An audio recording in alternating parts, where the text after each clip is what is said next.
So let us continue with business profile. Okay, yeah. So with business profile, business region of operations. If you only are into one region, select one. If you're into multiple regions, select multiple regions, update the information.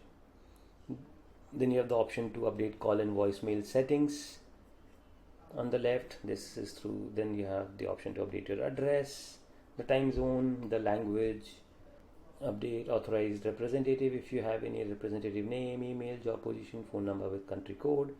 Then here you ask some basic settings: allow duplicate entry, merge Facebook contacts by name, disable contact time zone, mark emails as invalid, and so on. So these are some of the generic settings.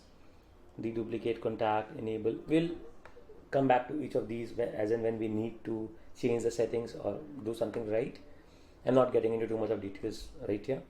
Enable deprecated features, missed call text pack. So all of these are how you update your profile. You have the company billing option.